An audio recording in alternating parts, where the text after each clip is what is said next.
had this goldfish when I was in the 2nd grade. It was kind of a shitty goldfish.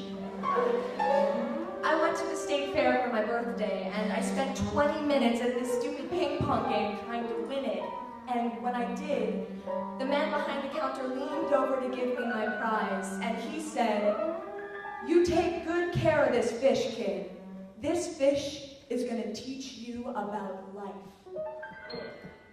He terrified my mother, so she took me home right away.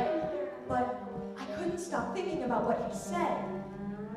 This fish is going to teach you about life. I was 7. And as far as I was concerned, that fish was magic. I stared at it the entire car ride home, and we bought it a fish bowl and some food, and we got it all set up. But once we did, all it would do is swim in circles. That's it, that's all it did, all day, just circles. He only stopped to eat his pitch full of food a day, and every other hour was nothing but around and around. I even saved up 3 weeks of allowance once to buy this little castle thing for the tank, but my fish wouldn't touch it. He just swam around it like he was doing laps around his kingdom or something. But I was in the 2nd grade, so of course I loved that thing. I lived and breathed for that stupid, dizzy goldfish.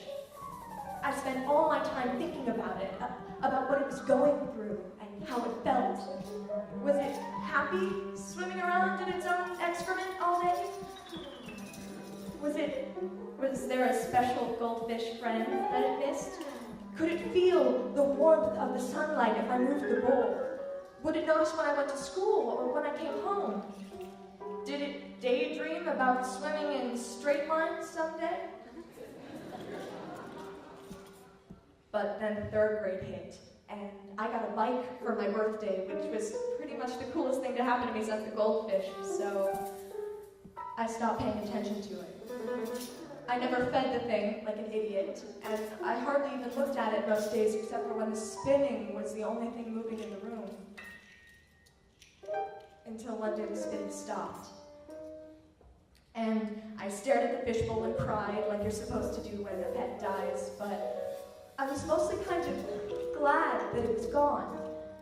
The wheels on my bike were spinning for me now and taking me down brand new streets that expanded my personal fishbowl by a few square blocks.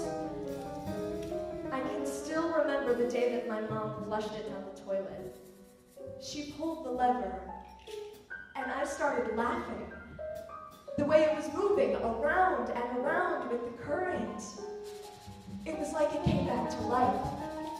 For a whole year, I watched that fish go in circles, and there it was again, spinning. Nothing changed.